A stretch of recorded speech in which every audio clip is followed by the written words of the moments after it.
జగన్మోహన్ రెడ్డి ఒక సైగ చేస్తేనే తెలుగుదేశం పార్టీని నామరూపాలు లేకుండా చేస్తాను ఆనాడు ప్రగల్భాలు పలికినటువంటి కొడాలని గతంలో గుడివాళ్ళ క్యాసినో పెడితే తెలుగుదేశం పార్టీ నాయకులు నిజ నిర్ధారణకు వస్తే మీరు నా బొచ్చు కూడా ఇంటికి ఇప్పుక్క కూడా పీకలేరు అని చిటికి నేను చూపించి మరి మాట్లాడినటువంటి కొడాలని ఈరోజు ఏ దద్దమల లోకములు లాక్కున్నాయంటాయా? సిగ్గుండాలి నీ బతుకి. ఇప్పటికైనా అర్థం చేసుకో. అధికారం లేకపోతే పోలీసులు లేకపోతే నీ ఒక్కొక్క బతుకు. ప్రతిపక్షంలో ఉన్నప్పుడు కొడాలని ఎప్పుడు ఏం మాట్లాడలా.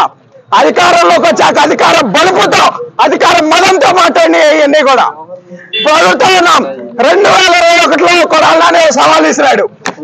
తెలుగుదేశం పార్టీ అధికారంలోకి వచ్చి చంద్రబాబు గారు ముఖ్యమంత్రి అయితే రాజకీయ సన్యాసం తీసుకుంటా అన్నాడు. ఈరోజు అడుగుతా ఉన్నాం కొడాలని రాజకీయ సన్యాసం తీసుకోవడానికి రెడీగా ఉన్నామని అడుగుతా ఉన్నాం. ఇంట్లో దాక్కున్నాడు పిరిగి పొంత దాక్కున్నట్టు.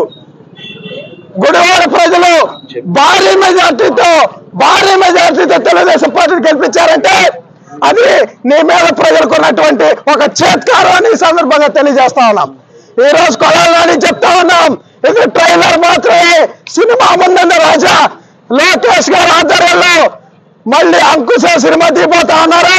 నిన్నే రామిరెడ్డి గారు పెడతారని కూడా ఈ సందర్భంగా చెప్తా ఉన్నాం. కొడాలని జనాల్లో కనిపిస్తే ఇక అదే ఆఖరి రోజు కూడా అవుతుందని ప్రజలు భావిస్తా ఉన్నారని కూడా ఈ సందర్భంగా తెలియజేస్తా ఉన్నా. పీకుతా బొచ్చు మీకు రమ్మంటావు కదా, రాబోయేరా బొచ్చు పీకుతారా రండి అన్నావుగా. చంద్రబాబు స్థాయి కాదు ఇది, మా స్థాయి సరిపోతుంది. రాబోయేరా కొడాలని.